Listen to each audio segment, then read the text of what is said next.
Nii et Hiina teeb nüüd kõige õõvastavamat asja, mis kunagi maal eksisteerinud on.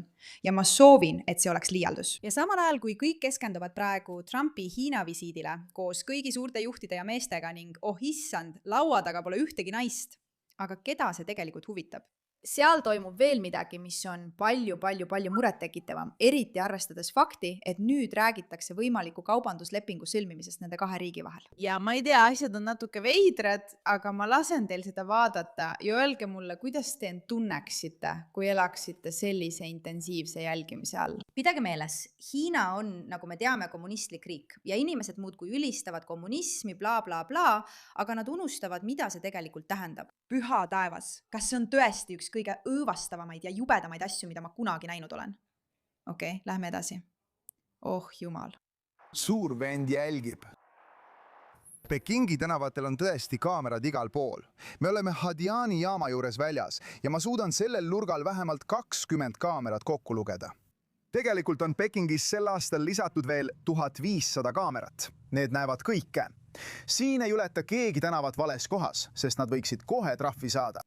Tegelikult parkis meie juht ebaseaduslikult vaid 2 minutiks ja sai telefonile teate, et talle määrati umbes $40 suurune trahv, sest kaamera nägi seda. Nüüd tekib tõsiseid küsimusi, mis on Hiina kommunistliku partei eesmärk kodanike jälgimise ja sotsiaalse skoorisüsteemiga. Nemad ütlevad, et see on selleks, et kõik tunneksid end turvaliselt. Need kaamerad jälgivad pidevalt, need on igal pool. Ja need on tõesti igal pool, te ei saa aru, vaadake seda videot. Ma olen nüüd täielikult sellesse teemasse sukeldunud. Ma olen hirmul. Okei. Kui sa teed midagi valesti, siis sinu nägu ja andmed kuvatakse sinu naabruskonnas kõigile vaatamiseks. Seda hallatakse digitaalse ID, tehisintellekti, kaamerate ja sotsiaalse krediidiskoori kaudu. Sellepärast ei ole üllatav, et Ühendkuningriigis inimesed on paanikas, sest neile tahetakse kehtestada digitaalsed ID-d. See tundub nagu mingi düstoopiline, täiesti õõvastav, vastik ja jälk asi. Kujuta ette, et kuhu iganes sa lähed, sa tead, et sind jälgitakse. Ma mõtlen isegi töökohal.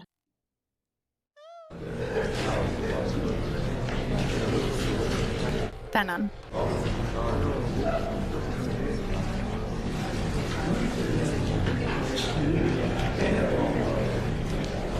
Ma ei tea, kas te saate aru, aga see tähendab, et kell hakkas nüüd tiksuma, sest töötaja lahkus korraks oma laua juurest. Nii et tal võib palka vähendada, see läheb punasest roheliseks. Issand jumal. Muide, see ongi see, mida inimesed tahavad, kui nad ütlevad, tooge kommunism tagasi. Tooge kommunism tagasi, see on nii hirmus. Nüüd. Jälle, selleks, et üldse koolidesse siseneda või sealt väljuda, pead sa end tuvastama kohustusliku digitaalse ID abil näotuvastuskaamerate kaudu. Nad jälgivad sõna otseses mõttes kõike. Ja see on riik, mille üle inimesed praegu arutavad, kas sõlmitakse uus vabakaubandusleping. Aga ma mõtlen, mis? Ma vihkan mõelda, et maailmas on selline koht, aga kuhu iganes sa lähed, sind jälgitakse.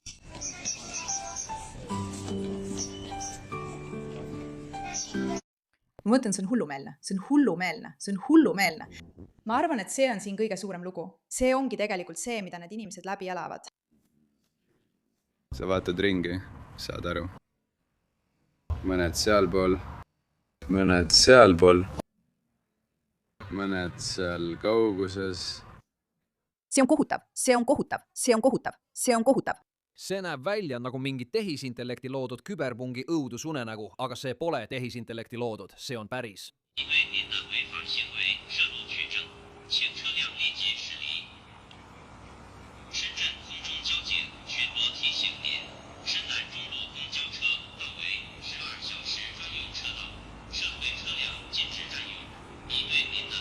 Seal on sõna otseses mõttes valju hääldi, mis ütleb: tere, te olete toime pannud liiklusrikkumise, me jälgime teid.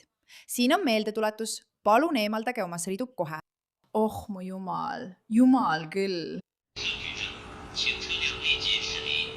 Loomulikult on see Hiinas.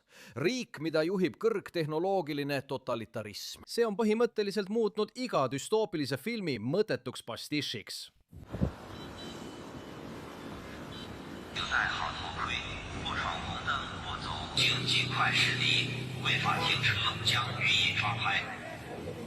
see on sõna otseses mõttes droonid, mis karjuvad sulle üle tänava iga kord, kui teed midagi ebaseaduslikku. Mul on iiveldus. Mul on iiveldus. See on hirmutav mõelda, et just selline võib tulevik välja näha. Kuigi esmapilgul tundub see uskumatult pahaendeline ja õõvastav. Hunnik pugejaid X-is olid sellest vaimustuses ja tegid ameeriklaste üle nalja, et nad peavad seda imelikuks. Liigu bussirajalt ära. Ameeriklased, vau, hirmutav düstoopia. Ameeriklased arvavad, et seaduse rikkumiste eest hoiatamine ja nende jõustamine on düstoopia. Jah, Hiina lihtsalt jõustab seaduse rikkumisi. Samal ajal Ma lihtsalt ei suuda üle saada nende inimeste rumalusest, kes ei saa aru ega mõtle hetkekski, et ma ei tea, võib-olla on kommunism ohtlik ja halb sinu jaoks. Sa ei saa sõna otseses mõttes kusagil peituda. Ameerika sündis vabaduse ideest. Me tahame vabadust. Riigid tahavad vabadust. Ja ometi on seal ikka veel need täielikud idioodid, kes tõesti arvavad, et see on hea asi. Millis maailmas on selline asi hea? Okei, vaatame uuesti. Oh, jumal küll. It takes you to find me. Thank you very much. Lämme! 身份证以及他所经过，比方说在过去1周我们回溯他的行经路程，我们也做了像人和车的匹配，那同时在人上匹配还包括亲属关系匹配，然后是你经常接触人员之间匹配，就是当摄像机布到就或者我们传感器布到一定密度的时候。 Mis siin toimub, on demonstratsioon aastast 2017. 2017, eks ole, nii et see oli peaaegu 10 aastat tagasi. Hiina võimud leidsid ja pidasid kinni BBC reporteri Guai Wangja linnas vähem kui 7 minutiga, kasutades vaid ühte fotot ja nende ulatuslikku näotuvastussüsteemi aastal 2017. See on lavastatud harjutus, mille eesmärk on näidata Hiina Skyneti jälgimissüsteemi võimekust. See süsteem ühendab 100 miljoneid valvekaameraid, tehisintellekti ja riiklike ID-andmebaasidega. Süsteem töötab reaalajas, võimaldades võimudel kaameraga jäädvustatud nägu koheselt isikutuvastusandmetega sobitada ja liikumist omavahel ühendatud kaamerate kaudu peaaegu hetkega jälgida. See on kestnud juba aastaid.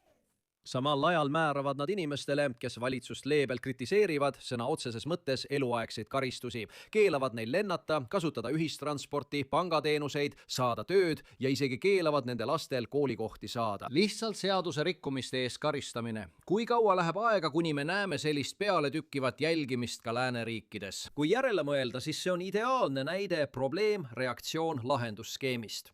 Valitsused toovad teadlikult sisse suure hulga kuritegevusele kalduvaid inimesi välisriikidest. Nad lasevad teadlikult kunagi hästi toimivatel kõrge usaldusega ühiskondadel manduda madala usaldusega kuritegevusest räsitud urkadeks. Ja avalikkus nõuab Blade Runneri stiilis autoritaarsust, et seda kõike parandada. See annab tohutu võimu samale valitsusele, kes probleemi algselt põhjustas.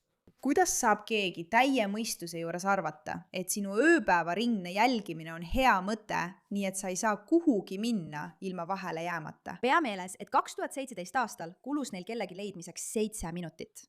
Mõtle, kui kiiresti ja tõhusalt nad seda nüüd teha suudavad. Iga viga, mida sa teed, kõik, mille puhul arvad, et pääsed puhtalt, salvestatakse kaamerale ja dokumenteeritakse. Ja keegi jälgib sind. Keegi on alati valmis sekkuma ja selle ära võtma. Mul on halb olla. Ma mõtlen, mind ei huvita see Hiina kaubandusasi. Mind ei huvita, et Trump seal on. Ma arvan, et see on suurim teema, et just selle poole inimesed püüdlevad. Ja siis jälle, siin Ühendkuningriigis, digitaalne ID, sa kuuled, kuidas nad seda peale suruvad ja sa mõtled, oh jumal, just seda nad tahavadki. See ongi täpselt see, mida nad tahavad. Düstoopiline autoritaarne süsteem, kus iga pisimgi asi on jälgitud. Iga pisimgi asi on jälgitud. Sa ei saa isegi oma koju siseneda. Nad saavad sõna otseses mõttes kõike, mida sa teed, jälgida. Kõik saab dokumenteeritud. Kes ometi normaalse mõistusega tahaks midagi sellist? Keegi võiks selle selgeks teha. Aitäh tähelepanu eest. See teema